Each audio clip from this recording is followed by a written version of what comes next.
All right, we're going to get started. Good morning. I think I know about half of the room.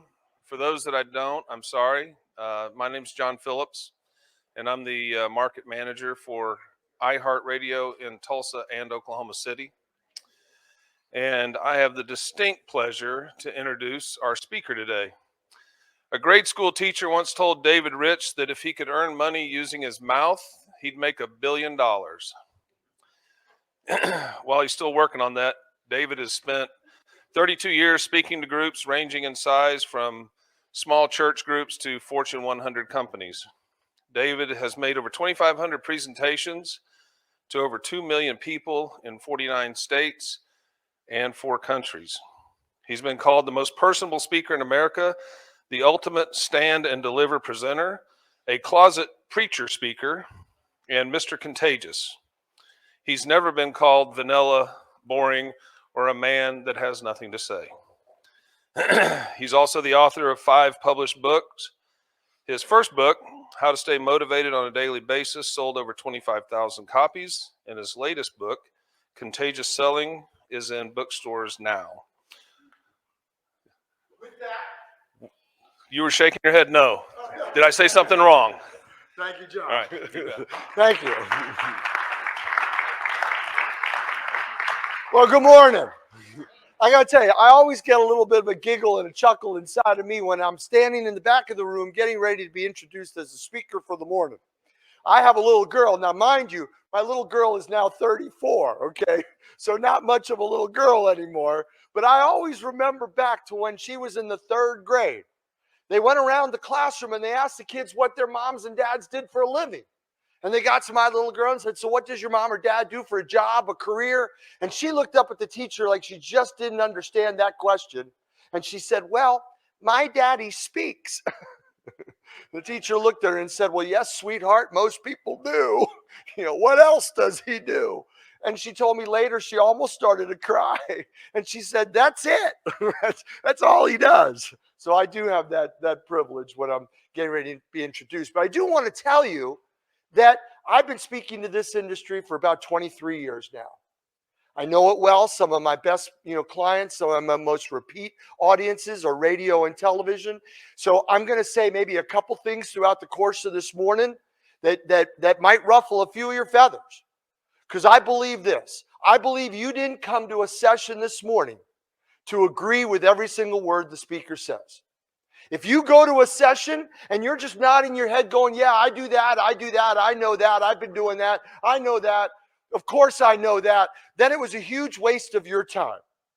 I believe you've come to a session like this to be stretched a little bit, to walk out of here maybe with an idea or two that can help you gain a few more clients along the way. And that's what we're going to talk about this morning, okay? Let me get a sense. How many people in radio? Radio folks, raise your hand. All right, pretty cool. Okay. I hope people are raising their hand if they're watching us on Zoom this morning as well, too. Hopefully they did that, too. How many television? Radio? Okay. Pretty close to an even split.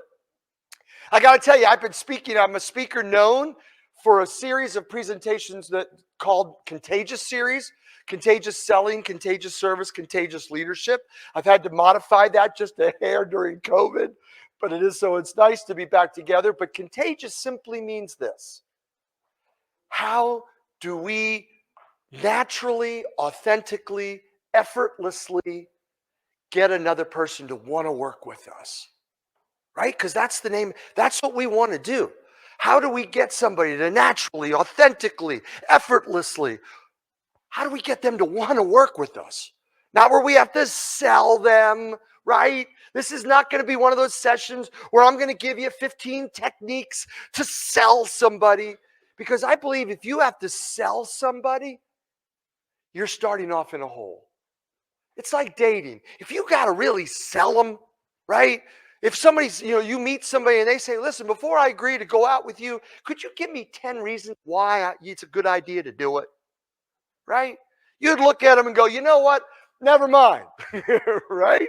That's what you'd say. You'd say, listen, forget it. The deal's off.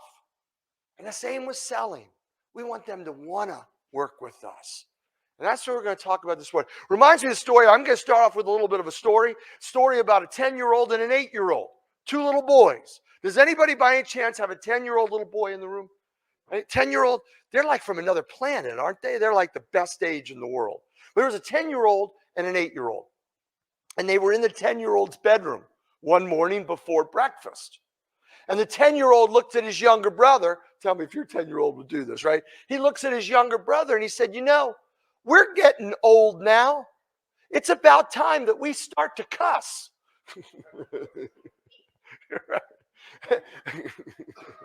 And the 8-year-old says, okay, what did you have in mind, right? What are you thinking?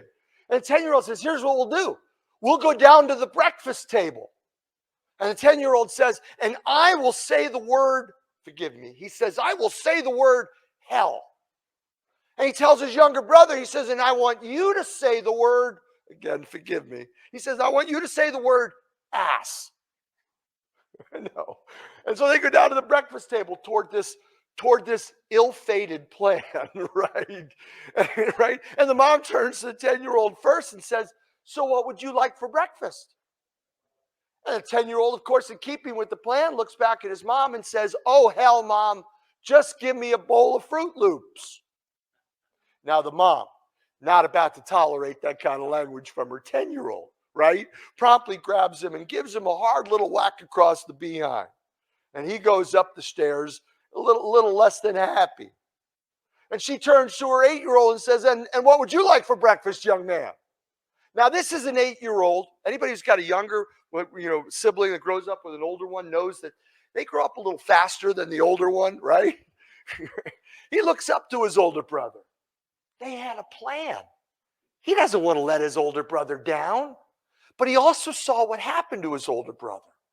So he thinks about that answer for a solid minute before he looks back at his mom and says, you know, Mom, I don't know. But you can bet your ass it won't be those Fruit Loops.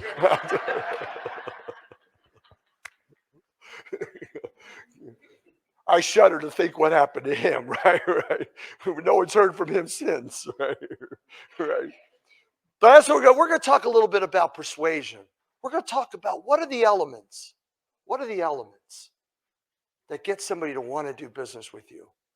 And I'm going to kind of frame it in 3 ways this morning. And I'm going to kind of talk a little fast because I think, I'm going to kind of cram a 3-hour presentation into 90 minutes. But I'm going to start off with controversial statement, perhaps number 1. How many people have been in this business? You've been selling in this business for 10 years or more. Raise your hand. Veterans, 10 years or more. All right. 15 years or more. Keep them up. If you meet that, 15. 20 years or more. Oh my gosh. You got your hand up like, keep going, brother. 25, 25 years. Oh no, 30 years. 35 years. We're getting in my territory now. More than 35 years. How long? Get out of town. 50 years. Give me a hand on that one.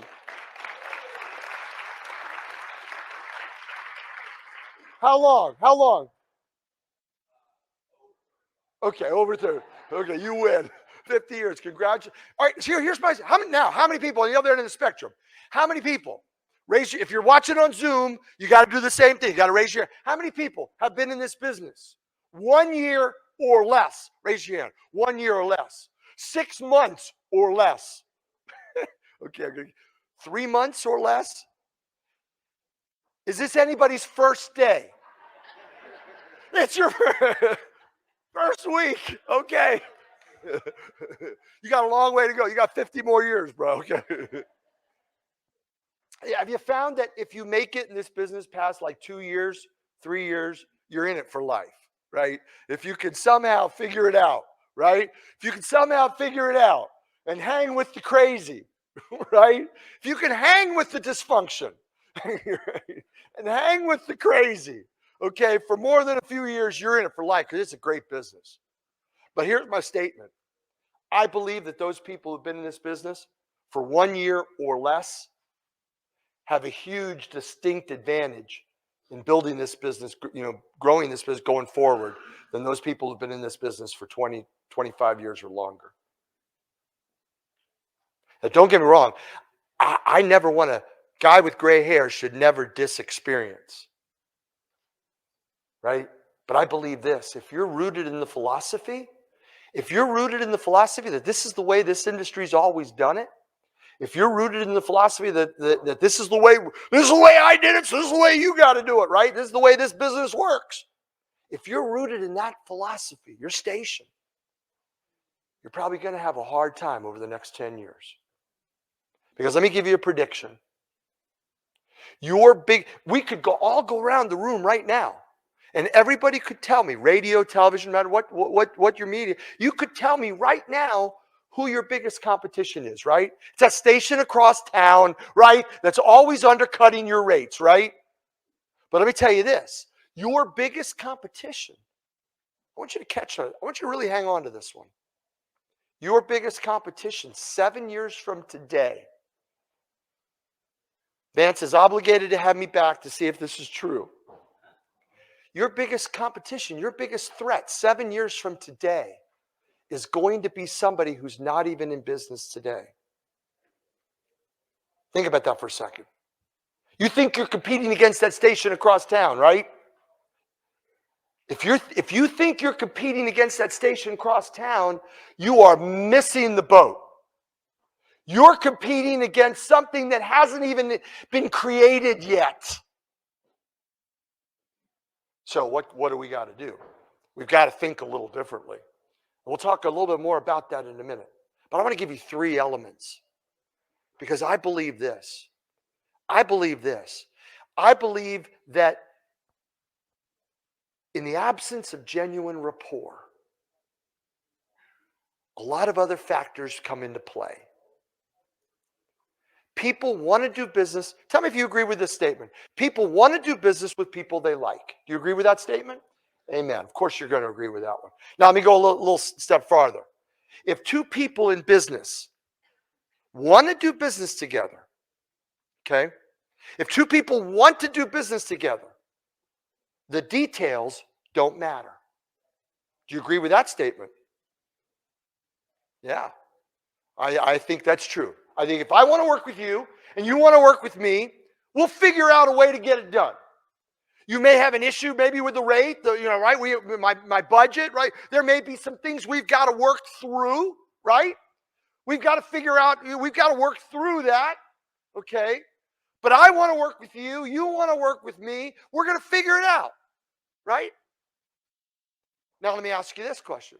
Or let's go on the reverse side of that. If 2 people in business don't want to work together, there's nothing in the details that will make it happen.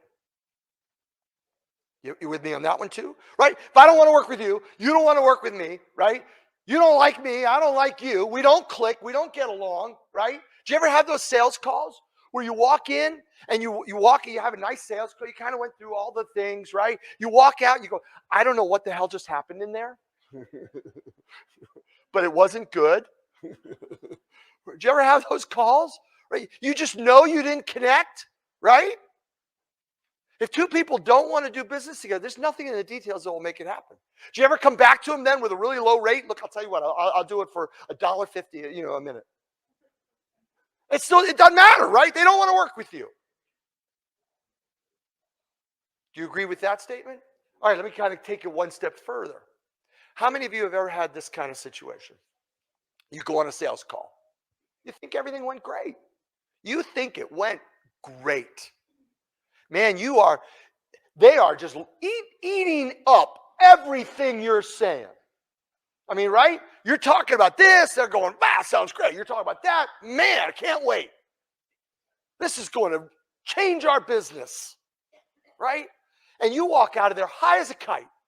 And you go back into the station and you go straight to your sales, your sales director, sales manager, and you walk into his or her office, you plop yourself down and you say, do you thank God for knowing me? Have you ever done that? Because I'm about to close. You ever done that? You're there for your one-on-one, right? You start off with, you should thank God for knowing me. Because I'm about to bring this station one of the biggest deals it's ever had, right? And the client asks you to follow up with them next Tuesday, right? So you call them up next Tuesday, you're high as a kite, you spend the whole weekend spending the money you're going to make from that deal, right? You're looking for new cars. I mean, this is a new year. And then you follow up with them next Tuesday.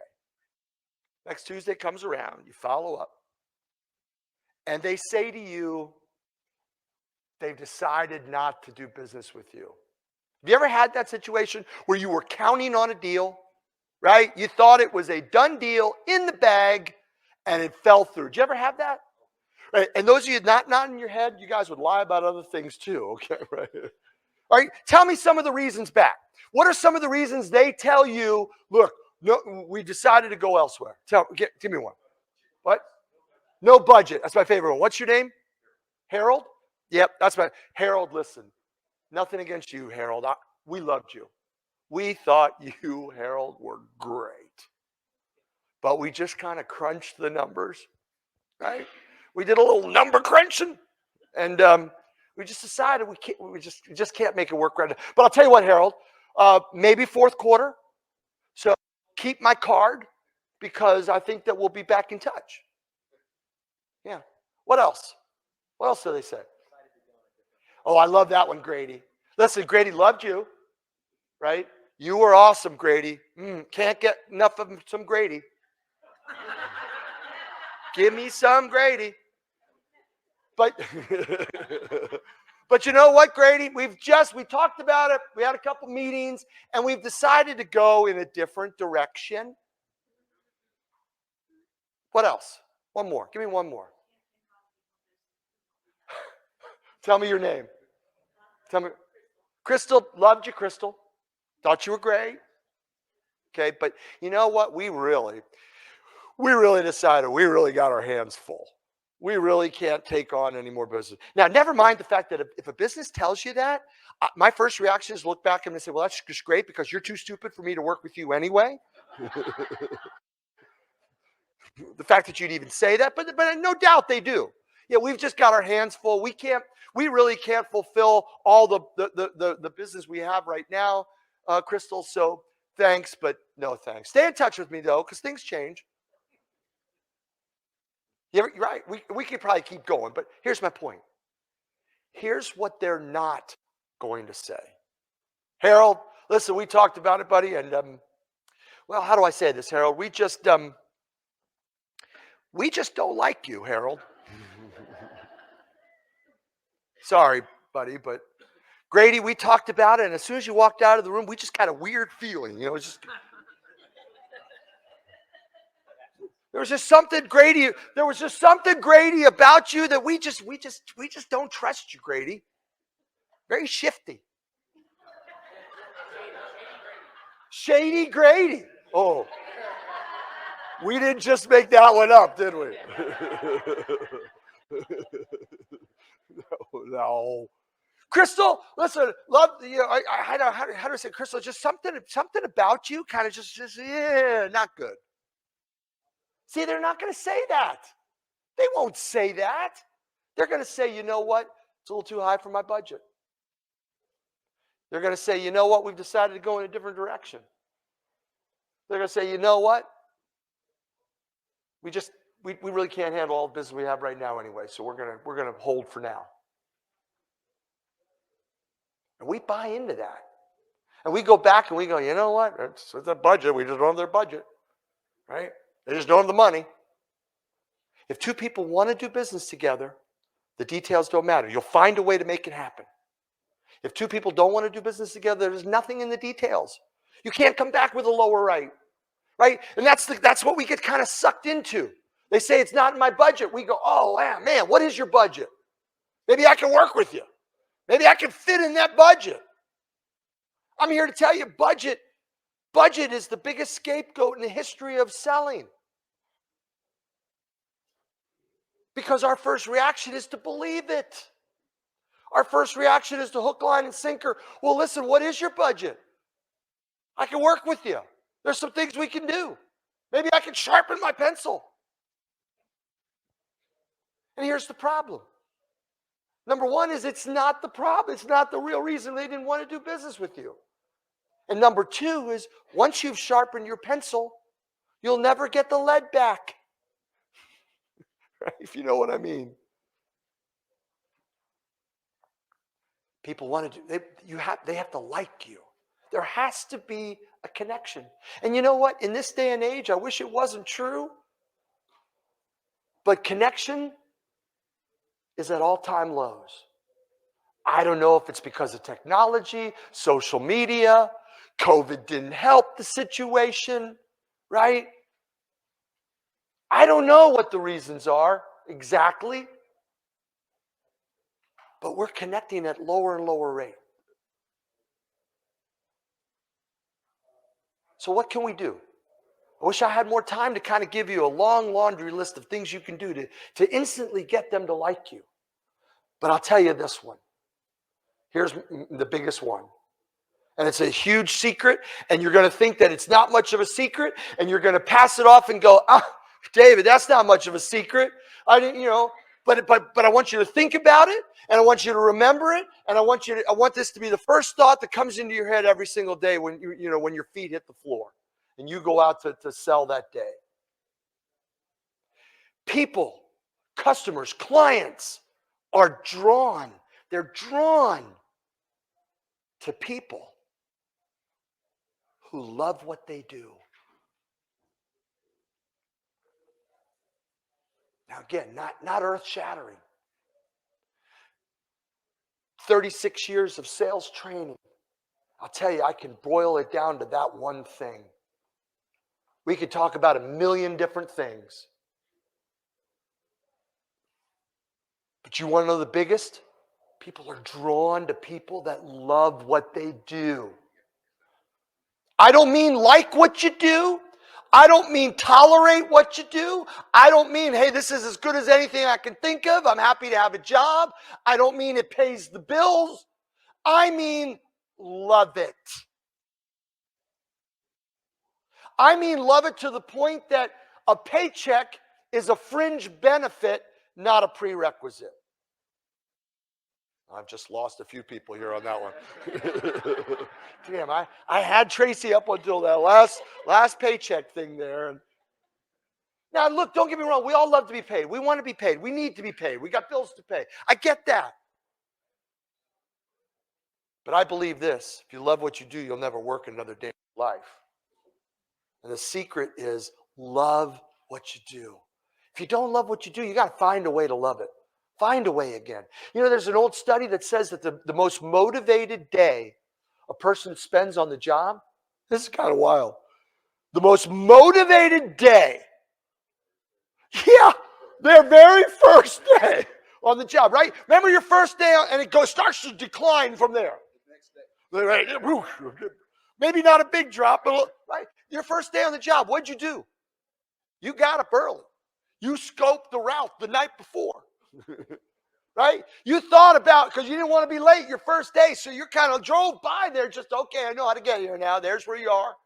Right? You laid out your clothes. Right? When was the last time you laid out your clothes? Right? Oh, elementary school. Yeah, a long time ago. Now we go to our closet and go, crap, I don't have a shirt. Right? Most motivated day, our first day on the job. We got to find that love for what you do again. And I'll just give you one little thing on how you can help find that. You help find that. Keep learning. Because the day you stop learning is the day the motivation starts ticking down. When you stop learning, I don't care if you're relearning something you knew, keep learning. Because you know what your biggest sales tool is? You know what your biggest, it isn't a brochure, it isn't any technique. Your greatest selling tool are your eyes. Your eyes. And I've gotten to the point where I can look around the room and I can tell people who are more successful than others. And some of you are giving me this. Yeah, David, what do these tell you now, buddy? I was in the casino last night. May not look real good. I don't mean that. I don't mean through the bloodshot and the wrinkles and all that. I don't mean that. I mean, what's the light that shines in your eye? The light that shines in your eye when you're across the desk from a prospect that says, hey, man, I believe in what I'm doing. You should too. That it's not anything you say or anything you do or any technique that you whip out or any rate sheet or visual aid that you can slide across the desk to show them. None of those things really matter if there's not a light in your eye. I believe that if you really love what you do, it's gonna be highly contagious. Second thing I want to talk about. People want to do business with people they like. People want to do business with people they need. Right? They got to need you. Right? Price is never the primary reason people buy anything. Right? Never the primary reason. There's always a need first, right? We don't buy a pair of shoes that's 3 sizes too small just because it's got a ridiculous price, right? Oh my God, that's just a ridiculous price. I can't wear them. There's no way I'll ever wear them, but what the hell? I got to buy it, right? We don't do that. It has to fit first, right? Has to fit first. Now, price may be a close second, but it has to fit first. Those clients that want to tell you, do you ever have this? Do you ever have this before you even go out to see somebody? You're on the phone with them. You're setting the appointment. And they say, listen, I don't want to waste your time. Give me an idea of what we're talking about here. Did that ever happen? Give me an idea. Give me a ballpark. Give me a range. If you answer that question, you're dead in the water. Dead in the water.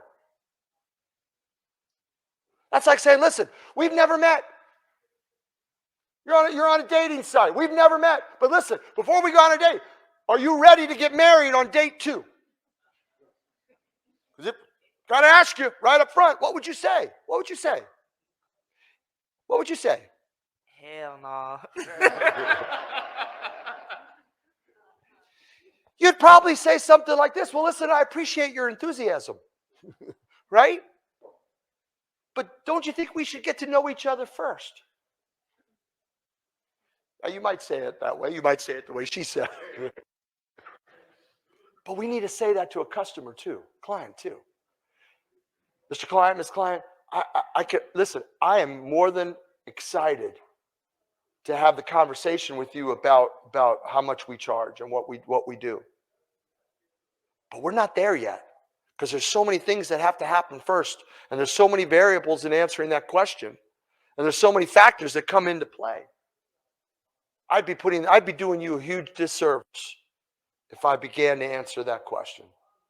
You have to learn to step back and not answer that question.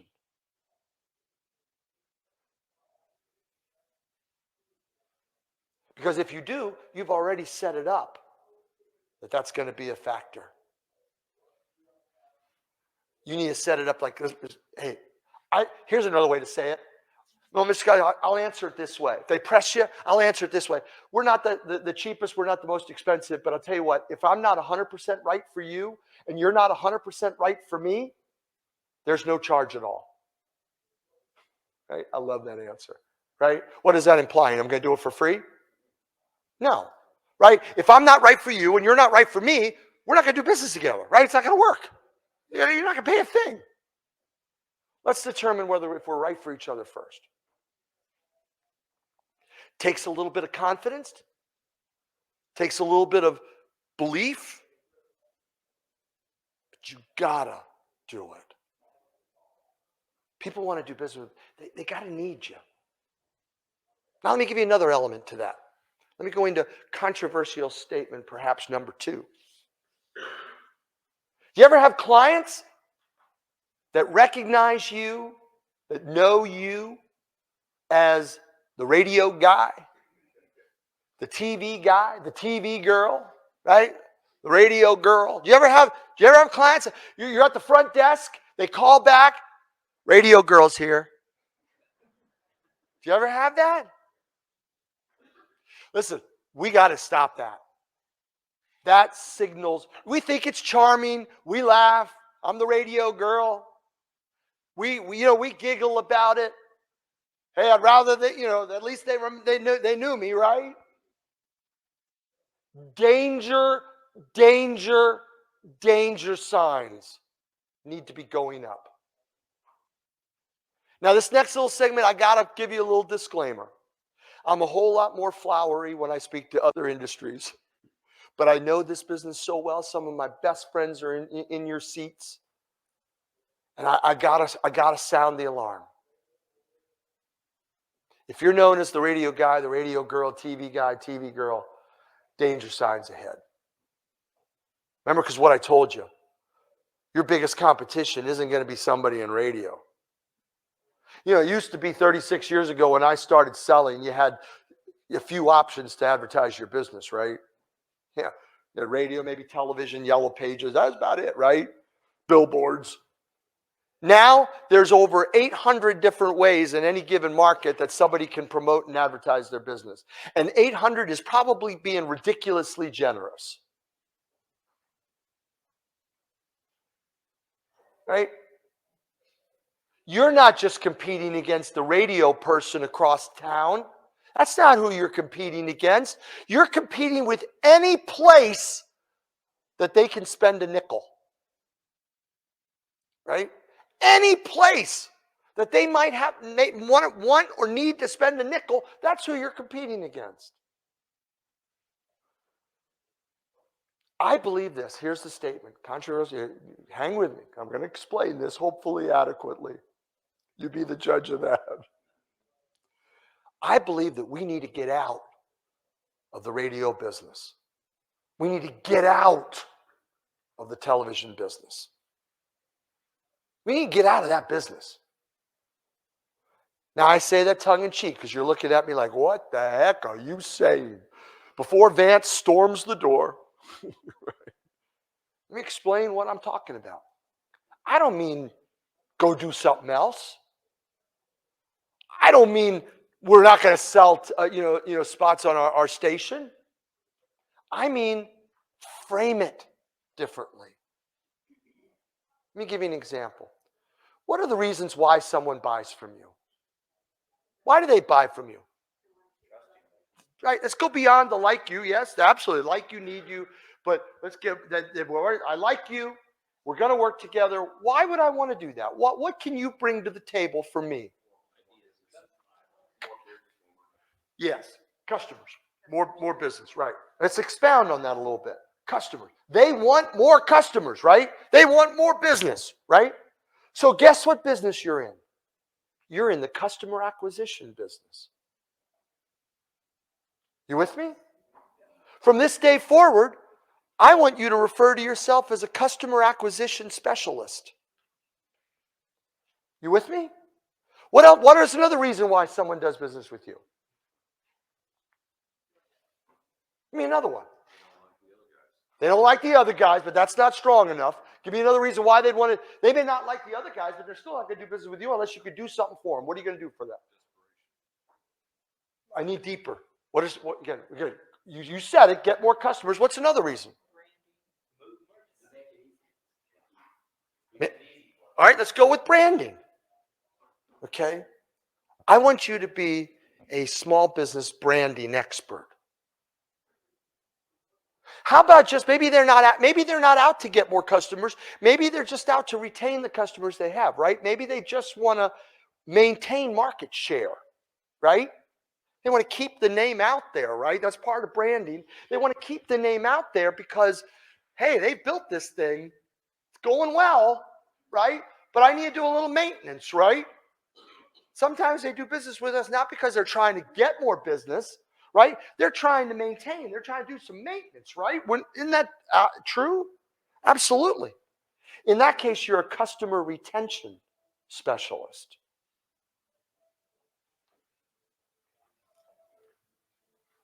You with me?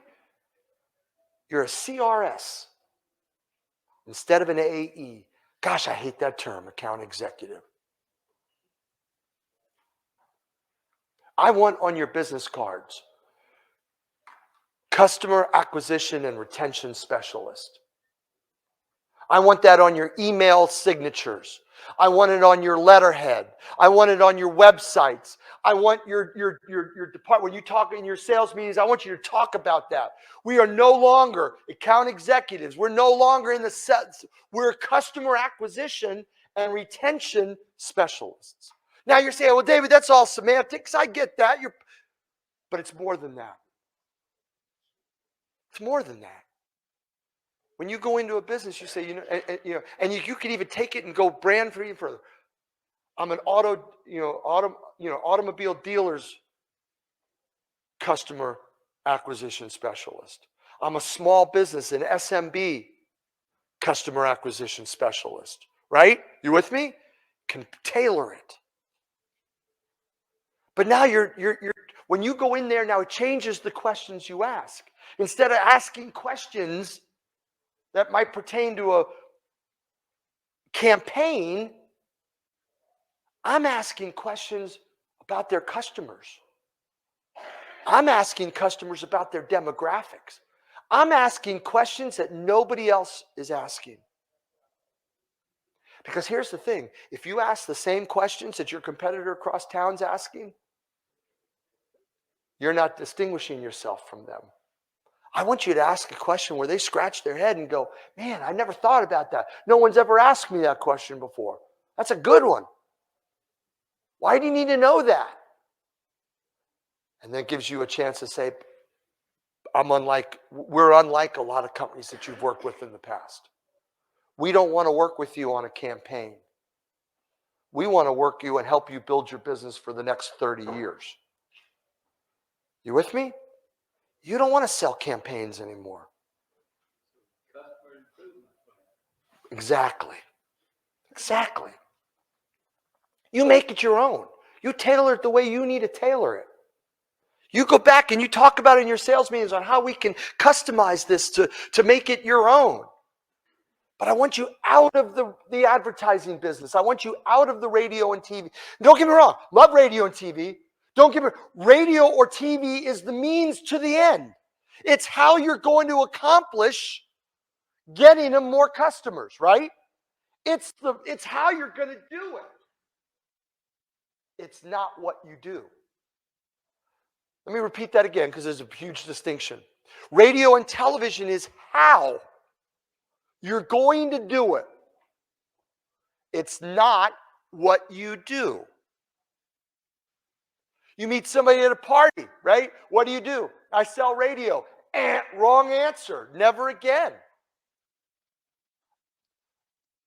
I help small businesses retain and attract more customers. That's what you do. You meet somebody on a plane, what do? I help small businesses. I help local businesses attain and retain new customers. Attain and retain. That's the business you're in from this day forward. If you do that one thing right there, if you just change the way you frame it, change the way you look at what you do, you will exponentially have a better career. Because it's going to change everything that you do, how you go about it.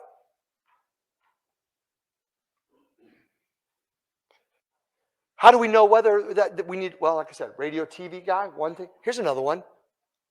Your customer's planning a big summer get together, right? Softball, watermelon, hot dogs, right? Are you invited to their company outing? Now you might be invited. I'm not talking about they're asking you to sponsor. I'm not talking about that. They don't want money out of you. Hey, can you sponsor? No. I mean, they invite you because you're part of the family. Next week, some of your clients are having an executive conference, formal or informal, about how to attract and retain more business.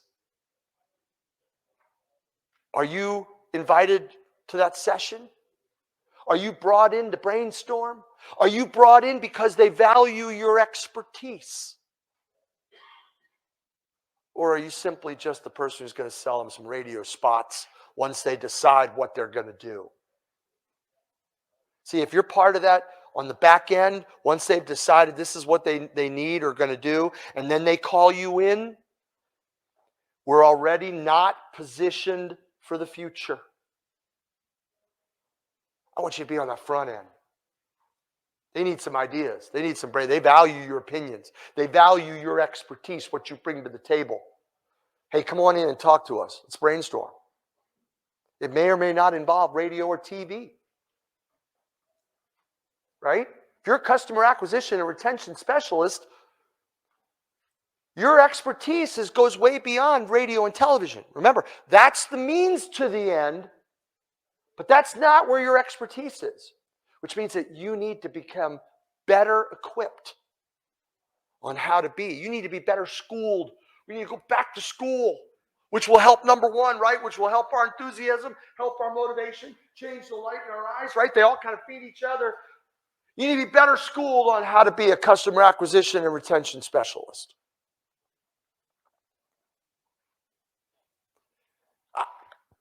Because I fear for the business.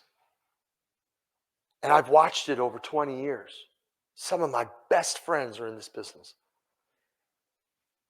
I've spoken for every state association. This is my second time here in Oklahoma. Does anybody remember me from many years ago? Anybody by any chance?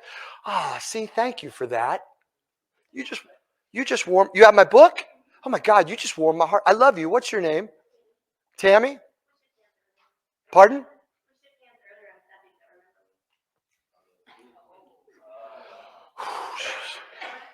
I really did. But thank you, Tammy. Even though you did just.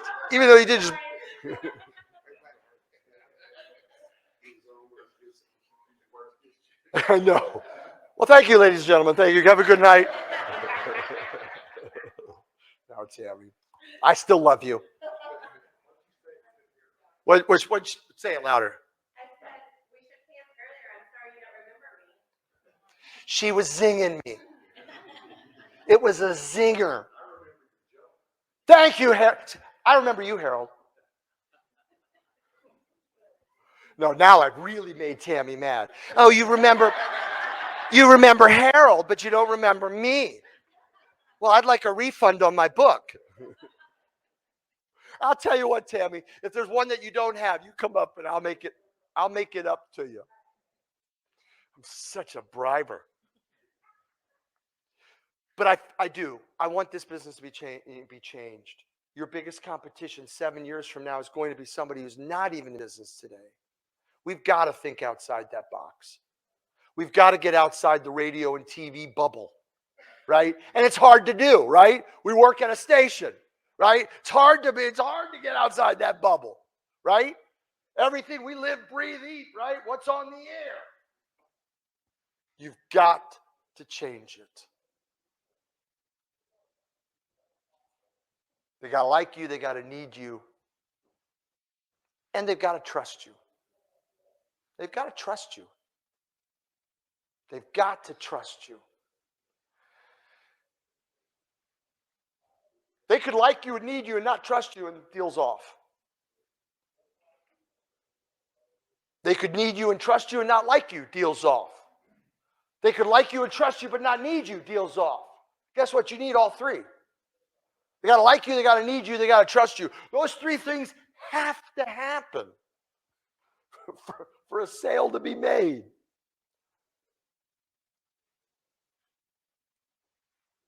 How do we build that trust? And I know you're going to have a session later on. You're going to have a lunch. Other speakers are going to talk about trust. So you're going to get more about trust throughout as the day goes on. But I'm going to give you my 2 cents on it. I believe let's talk about how we break trust. One of the biggest ways you break trust is by whipping out a selling skill. Right? Whipping out a selling skill. What do I mean by that? I mean this. Any selling skill that is recognized by your client or prospect as a selling skill isn't going to work. It's going to have the opposite effect. Let me repeat that. Any selling skill that you say or do that's recognized by the other person as a selling skill is going to automatically work against you. Give you a good example. I'm going to poke fun at myself because it's a great example. I've been married for 36 years. Same woman. I know. I feel like that's a huge accomplishment. 36 years. I met my wife. We like to say we met, right? 3 children, 4 grandchildren. I like to tell people we met at church, but we didn't. We met at a bar. We met at a bar. I was 24 years old. She was 19. We met at a bar. The bar was in Northern Virginia. The bar's name was PJ Skidoo's. PJ Skidoo's. Still there, too. Still there in Fairfax. And I went up to my future wife, and my first words to her, very embarrassing, but I've got to own it. My first words to her were, "Hello, my name is David Skidoo." Remember, it's PJ Skidoo's. My name is David Skidoo's, and I am in charge of public relations, and I want to make sure you have a really good time tonight. I know. I know. I was 24. I was stupid. Do you know what my wife's first words to me? This is God's honest truth. Her first words to me were, "Get lost." Get lost. She's 19 and told me to get lost. Right? And so I did. I went over. I started dancing with somebody else. She started dancing with somebody else. I thought that I caught her looking at me. She says that was my imagination. But I went up to her after that dance and said, "All right, let me come clean. My name is not David Skidoo." Her next words to me were, "No shit." So now I got 4 words from her: get lost, no shit. That's how we start our relationship. But we started a genuine conversation, and we were married a year later. 36 years. Now, what's the point? Why am I telling you that story? Well, thank you for that. How about this? Any pickup line that's recognized as a pickup line is going to backfire. Would you agree with that one? It's going to backfire probably badly. It's going to really, really end badly. Right? I came up with some line that was obviously not authentic. She recognized it as not authentic. She called it for what it was. And the relationship, for all intents and purposes, ended right there. Had I not resurrected it miraculously. But what if I came honest the first time, like you do, right? Yeah. How long have you been married? How long have you been married, Kenny? No.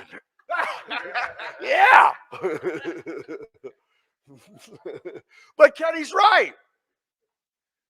Should have been authentic from the get-go. Any selling skill is recognized as a selling skill. Anything that's recognized as less than authentic isn't going to work. What are some of those lines? Which is better for you, Mr. I have Wednesday at 3 or Friday at 10. Right. You're looking at your calendar, there's not a damn thing on there. But you got Thursday at 3 and Friday at 10 open. Now, I get why you're doing that. I understand the logic. But again, we're living in a day and age when clients are more sophisticated.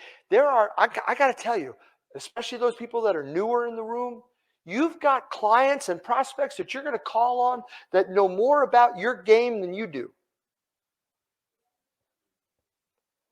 Now, that's not a knock on us. That's not to say, oh my gosh, we've got to change that. That's just to say that's the world we live in. They've Googled you. They've looked you up on Facebook. They've done their homework. You're not the first radio and television person they're talking to. They've kind of looked, they've kind of figured some stuff out before you walk in the door. And you walk in the door with some sales line. Let me give you another overused sales technique. Have you ever been taught this one? Have you ever been taught this one? Where you walk in and I hope there's not a session here that's going to teach you this. Oh gosh. I hope not. I don't want to call them out. Have you ever been taught that you walk into the client's office and the first thing you do is look for common things that you can strike up a conversation on? Oh, wow, you're a Cardinals fan? Love the Cardinals. I love baseball. Cardinal fan. Playing for. Wow, you're a skier? Wow, I love skiing. Where do you go? Where was that picture taken? Right? Oh, wow, you've got 12 kids? You won't believe this. I've got 12 kids too. Right? Who'd have thought that between us we've got 24 children? Right? Have you ever been taught that? Yesterday? Okay, I won't ask. I feel myself sinking into quicksand. I don't like it. Don't like it. Today's customer, they know what you're trying to do. They know what you're trying to do. They've heard it. They've seen it. Every salesperson that walks in says the same things. And you want to tell them you're different? You're saying the same things. You're picking up on the same picture. You're asking the same questions, right? Does any of your stations have a preset CNA that you use with a client? Anybody? Probably not good. I'm not a fan of preset anything. Presets never authentic. Don't ask those questions. Don't try to force it. Don't try to force rapport. Let it come. Let it happen. Now, here's my rule. Don't talk about extracurricular stuff unless you're invited to talk about it. They start talking about baseball or skiing. I'm not suggesting you go, let's stay on topic. I don't want you to do that. I don't expect you to do that. It's not authentic. Comes up, conversation, absolutely. Have it. Don't force it. Right? Don't force it. You are there to help them grow their business. That's what you're there for. You're a grower. And I want you to be so excited about that permeates every cell in your body. I want them to feel it from the second they walk in your office, from the second they shake hands with you.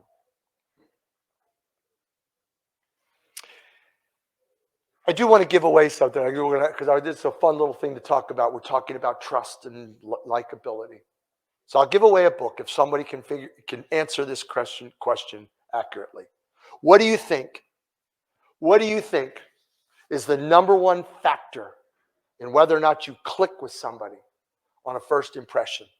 You're just meeting them for the very first time. You're walking into the office. What do you think is the number one factor in whether or not you click with them?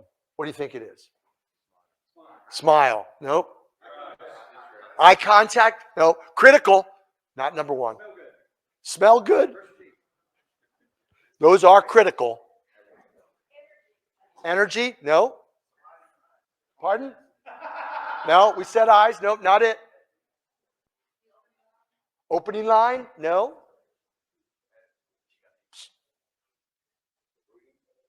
You're close, but opening line, but not it. No, greedy? No. Handshake? No, it's not. But I want to play on that for a minute. And it's weird that in 2022, we're going to spend a minute talking about handshakes. No, not posture. No, not body language. We'll come back to that in a second. Nobody gets it. I'm going to give you a book, okay? Because you're close. No? But let's talk about handshake for a second. Okay? Let's talk about handshake for a second. A handshake, and it's really weird that we got to talk about it, because a handshake won't be the first thing, won't be the biggest thing, that won't be the biggest factor on a first impression, but it'll be a factor that rules you out immediately. You're right, we do the fist bump, don't we? You're right, yep. But there will come a day, we're hoping, that we return to shaking hands again. And shaking hands is one of those things that can rule you out even though it doesn't rule you in. Sadly, if you try to force a handshake when the client doesn't want to force a handshake, it could rule you out because of COVID. So yes, don't force that. But if they extend your hand, they extend the hand, and you go, no, thank you, that could play a factor. There will be people that say, I don't trust this person. Now, I get why you're doing it, and I understand safety first, and I'm not telling you to go against any of your thoughts and beliefs. But I'm telling you, handshakes matter. Handshakes matter. A good handshake is a firm handshake coupled with direct eye contact. But it's not the biggest factor in building rapport on first impression. Now, some of the things that you mentioned were things that we might notice first, right? They smell good, right? We might notice that first. But it's not the biggest factor. The biggest factor on building rapport on first impression, I'll kind of spare you. And I'll give you a book. Come on up, see me. It's going to surprise you. It's the sound of your voice. The sound of your voice. Has anybody had 5 minutes worth of training on how to use your voice as a tool to build trust? Anybody? I'm going to give you a quick crash course. And when I say crash, I mean really crash. Because I could take all day talking about this. But there are 4 primary vocal patterns. We'll talk about 4, even though I could break this down into many more. The first one is what I call SRHI. SRHI. It stands for slow rate, high inflection. This is the person who speaks at a very slow rate of speech or casual rate of speech, not necessarily slow, but just a very casual rate of speech, but with a very high degree of inflection. There's a lot of warmth, a lot of feeling, a lot of emotion, a lot of tone and inflection. How are you? I'm doing good. Good to see you. Right? Now I'm being a little sappy just to make the point, okay? On the opposite end of that spectrum is FRLI. It stands for fast rate, low inflection. This is the person who speaks at a very fast rate of speech with a very low degree of inflection. They talk like this. You ever know people, you work with them in the hallway, you pass them in the hallway, how you doing? You having a good day? Gonna sell something today? Anything gonna happen today? Anything good happening? You having a good day? That's how you become a manager? You gotta automatically become fast rate, low inflection? No emotion in your voice, no facial expressions. I'm void of all feelings. But you ever have clients that way? You sit down and they say, okay, I got 10 minutes to see you, go. What do you got? What do you got? What's up? What do you got? Did you ever start off a presentation that way? Clients say, okay, what do you got? What do you got? What's up? Very busy. What do you got?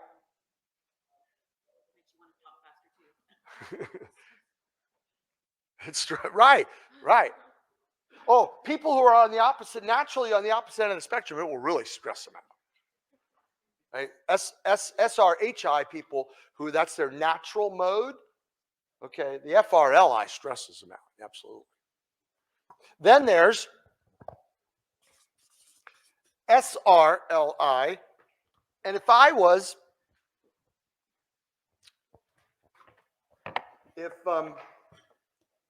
a speaker who primarily spoke for this pattern, I would predominantly stay behind the lectern. I would undoubtedly have a PowerPoint presentation because I don't know what to say next without it. Nice little jab at other speakers there. I'd use a lot of statistics, case studies, data.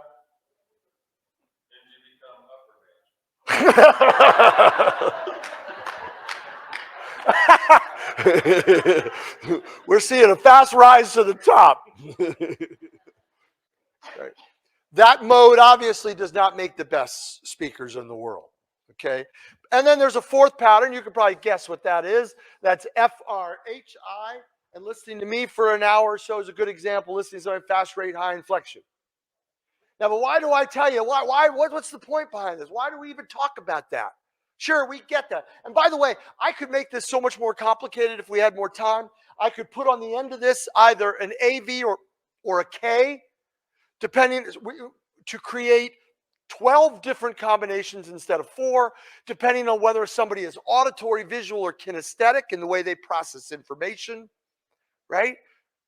Auditory people say things like, you pick it up because they say things like, I hear you. I hear you.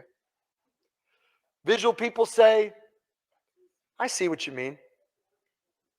Right? My sister has a PhD in marriage counseling and couples therapy and relationship counseling. And she'll tell me that she knows when a couple goes off awry because one person is either an AV or a K and their partner is the exact opposite. And what starts off when you first meet somebody in a relationship starts off charming, turns into irritating over time. Have you ever noticed that? Right. But she'll, right? Like I'm very visual. Okay. I say to I'm not very auditory. I don't process. I'm a visual person. Okay. I like to see your faces, look in your eyes, smile on your faces, right? I'm not very auditory. I told my wife when I married her, I told her I loved her when we got married. If anything changed, I'd let her know. Right? That was supposed to be a joke. Austin, what happened? Well, Yeah, nearly. Oh, so you're still calling her Snoopy and all. Yeah. I get it, right? Right? But AV and K, right? An auditory person wants to hear, I love you, right? Can you tell me you love me every once in a while? Will that kill you? To just say it every once in a while for my sake? Is that too much to ask? A visual person says, look, talk is cheap. Right? Show me. Not the money, Tracy. Right? Talk is cheap. I want to see it. I want to see it in your eyes. I want to see it in the way you look at me, right? You look at me like you hate me. And a kinesthetic person says, look, don't tell me, don't show me, just give me a hug, right? Just give me a hug. Every once in a while, just give me a hug. Now I'm going completely, into the depths of this, but the point behind this, the reason I bring it up and the reason it relates to trust is this. The sound of your voice is the number one factor in building rapport on a first impression. Because sometimes you just have the phone. Start off with the phone. And this is not a labeling exercise. This is not an exercise to say, oh, you're here, you're there, you're that, you're that. We all may have a dominant, more natural, pattern, but every single person in this room is all four of those patterns. There are times when you're one way, times when you're another, times when you're another, and times when you're another. Same with your client. Depending on who you're with, what you're doing, how you feel, what are the circumstances, right? Thanksgiving dinner, even the most FRLI people become SRHI, right? That's the way it works. Even the most FRHI people like me, when I'm sitting down with my accountant, I have that glazed look on my face and I become very SRLI. I'm saying that if you one of the things you should pay attention to is how they're communicating. Because let me ask you this question. If you're SRHI, if you walk in and go, hi, my name is David. I'm with 2 News. How are you guys? How are you doing this morning? Good. And they're FRLI and they go, yep, what do you got? What's up? They're going to perceive you immediately as being, you're going to waste my time. I don't have time for this. No chit chat, right? You're already stressing me out. And you're going to be starting off behind the 8 ball. Right? Same with someone who's SRLI. Right? You say the client says to you, all right, well, listen, got a few minutes here. Talk to me a little bit about some of the, what can I expect? What is the process? How does it really work? And you respond by going, I'm so glad you asked that question. Here at Tune, we just make it so seamless on you. It is just so easy. All you really need to do is just really 3 steps. What have you just done to rapport? You've probably just shot yourself with rapport. And don't get me wrong. For those thinking, okay, David's kind of contradicting himself. I'm not suggesting you be inauthentic. Because I've already established that every single person in this room is all 4 of those patterns. This is not a personality thing or a skill that I need you to employ. This is, I want you a sensitivity exercise because I want you to be aware. I want you to just be aware. Trust happens in many different ways. And they have to trust you. They have to like you, they have to need you, and they have to trust you. People want to do business. So we're going to recap and I'll give you a chance to ask any questions if you have any. People want to do business with people they like. And if 2 people in business want to do business, the details don't matter. You'll figure it out. If 2 people don't want to do business, there's nothing in the details that will make it happen. They've got to like you. They've got to feel your energy. Someone said the word energy. It's an awesome word. They've got to feel it. Even if it's a quiet energy. It's an SRLI person. It's a quiet, I'm not talking about energy that's bouncing off the walls. I'm talking about sometimes a very quiet, unassuming energy. They've got to need you. We've got to position ourselves differently.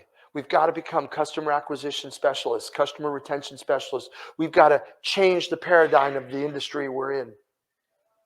I've been saying this now to this industry for about 8 or 9 years. And I've watched things change and change and change over those 8 or 9 years. Some clients take it to heart and go back and say, hey, I heard what David said. Let's talk about this. Let's talk about how we can integrate that into what we do. Let's talk about how we can begin to make that shift. And others just kind of nod their head and say, it sounds good. It makes sense to me. And then go back to doing business the way they've always done it. And I encourage you from every fiber I have to don't do that. Let this be a catalyst. Let this meeting be a catalyst for the future. Because your biggest competition 7 years from today very well could be somebody that's not even around today. They've reinvented a new way to do things. I'm not saying they're going to a new way to do television, or maybe there's a new way to get at television, a new way to buy television, right? And you now don't have a job. You've got to position yourselves differently from this day forward. And they've got to trust you. Trust factor is critical. You do all those things, you're going to naturally attract clients. They're going to want to do business with you. They're going to seek you out. You're going to have a reputation. They're going to start talking. Oh yeah, she's different. She's not going to talk to you about radio or television. She's going to talk to us about our business. And it'll transform the way you do business. So I thank you for that. Are there any? Do we have any questions on Zoom? Were there anything on Zoom, John? Do we have people on Zoom? We have 14 people on Zoom. All right, hello, you 14 people on Zoom. I'm going to open it up now to a question. If somebody's got a question, please submit it. Yep, Darren. I run an independent voice tracking and production studio, but I formerly worked for corporate radio and for other radio for 40 years. You nailed it right there at the end. Some of the best customer acquisition and retention specialists I've ever known were guys who came from on air, because again, they know how to not only talk to a customer, but they also know the business. I think it's lost sometimes in that people who own stations don't think, I'm going to take that guy who works on the air and I'm going to get him into sales. I found out a client that I just started tracking for has already contacted me after a month and said, I got a client that wants you to sell his product on air. I said, well, did you tell him I'm not in the market? He said, oh yeah, he knows. But when I worked for iHeart, I was, the #1 endorsement guy. And those are important too if people aren't doing those. But yeah, you hit it right. I mean, you might think about using people on the air. Yeah. Anybody have a comment? Do you agree with that or disagree with that? What do we think? Yeah.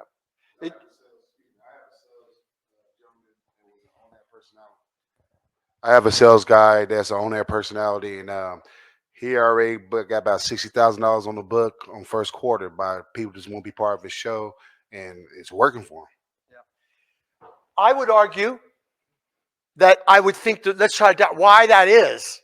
Okay, I would say the reason why that is because you automatically have that believability, that authenticity, that passion, right?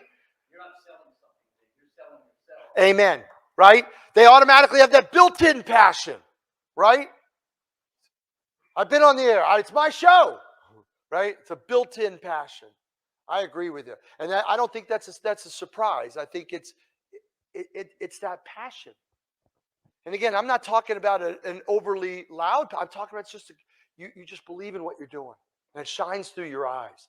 I can just tell you love what you do, right? That's what you want a client to feel. Yep, question. I'm going to try to pass you the mic so people can. Very loud voice. All right, go. You rock and roll. For those who are not personalities, you didn't start as a personality now, but you're just in sales. I would say spend some time with your show. I work a morning show here in Tulsa. I would say ask your personalities if you can come in and sit in with them, because I find often there are a lot of salespeople who don't even listen to their product. So it's going to get lost. But I would say take some time, go in there with your personality, spend about an hour in there, watch their chemistry, try to immerse yourself in it. You don't have to be a personality to watch to really buy in and hone in and sell it. 100% agree. And I'm going to talk on two quick points on that one. Number one is you're absolutely right. If you don't know what you're selling, you will not be very effective at doing it. I mean, if you don't know it, and let me go one step further. You don't know it and you don't appreciate it and love it. It may not be your cup of tea, okay?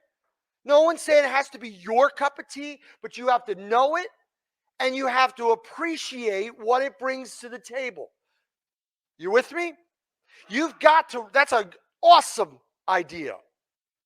And then I want to go one step further on that. And in addition to that, you really have to start studying customer acquisition strategies, Customer retention strategies. I want you to be able to quote statistics on customer retention in your market, in that industry. I want you to quote plumbing contractors in Oklahoma City retention statistics. You're thinking, does that even exist? I don't know, but I want you to find out. In other words, I want you to really get in there. And I want you to take this craft. You don't just, and you're not selling radio or TV from this day forward. I want you to really dive into that customer acquisition and retention specialist. Amazing tool. So talk about that, Darren. Sales reps can take the personalities out on tour. Out on sales calls. You're talking about the on-air personalities. Absolutely. Absolutely. Yeah, absolutely. Are you an on-air person? Thus the loud voice. I get it. All right. Well, guys, thank you. Yeah, question. I think one of the biggest selling factors can be the fact that people want to know other people that have been successful with your business. So I've got an Airbnb in Galveston. We've got a 4.97 approval rating. That's the most important thing to sell that house. People look at it. I really like it. What do other people like? And you see, my wife gets on Facebook. She wants to get a plumber. She starts asking her friends, who's a good plumber in town? So there is that factor that people want to be assured that when they're buying you, others have bought and are comfortable with it. Yes. And I want you to piggyback on that. I want you to be known in your market as not the radio guy, not the TV guy, the person you need to talk to when you're trying to grow your business. You with me? I want you to be the growth guy, the growth gal, rather than the TV gal, TV girl, right? Right? I want you to be hey, when you're growing your business, you're starting a business, you have to talk to John, right? You have to talk to Lauren. That's the reputation I want that to build. one of the greatest things you could do, I mentioned this earlier, one of the greatest things you could do tomorrow, I guess not tomorrow, Monday, sleep in, recharge, okay? We'll talk about that. And Monday morning is say to your clients, Mr. I've done you a disservice. I've sold you radio and TV, and I love that, and I love our relationship, and I appreciate it. I think you appreciate me, and I thank you for that. But I want to change the paradigm a little bit. I want to be the person that gets invited to strategic meetings. I want to be the person that gets invited to holiday gatherings and summer, get-togethers. And I want that invite not because I'm asking for the invite. I want that invite because I'm going to earn the right to be part of your team. So I'm going to talk a little bit. Next time we meet, let's plan to get together a little bit longer because I really want to ask you some in-depth questions to help me serve you better. Now, I'll tell you, they may go, I'm not sure. I don't get it. I don't know. Why do we need to do it? But if you can push that agenda, it's going to start you on that positioning that we need to be on. Yes, question.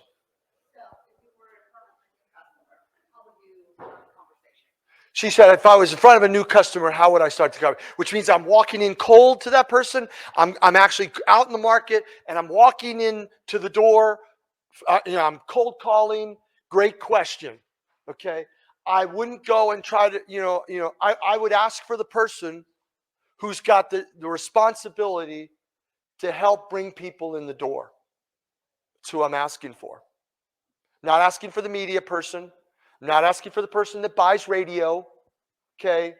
I'm asking for the person at the company whose responsibility it is to make the cash register ring. Yep. Sorry, I'm gonna put you on the spot right here. Isn't that the salesy way of asking who handles marketing and advertising? Isn't that a sales pitch they're already going to recognize? Not necessarily, because that may be an owner who may end up putting you, who does not buy radio or television, and may send you to somebody else that does buy radio or television. I want to start off asking for the person who is responsible for helping grow the business, making the cash register ring. And I might say it in different ways. I might say, tell me who the person is that's responsible here for keeping the lights on. I might say it that way. But the point I'm trying to get at is I want to talk to that person about attracting and retaining more business. That person may end up shuffling me off, okay? That person may end up shuffling me off, but I'm going to, but you know what? So much of it, James, isn't in what you say. It's in how you say it. Okay? We don't necessarily a whole lot of time go into that now, but it's the way you say it that makes you sound salesy. Okay? And last thing I want to tell you is this. I want you, because it's Friday, I want you to get ready for Monday morning. And I want you to have that eye of the tiger come Monday morning. I want you to refuel over the weekend. I want you to recharge that battery. I want you to recommit. I want you to think about some of the things we talked about. So here's what I want you to do. I want you to take the 21-day pledge.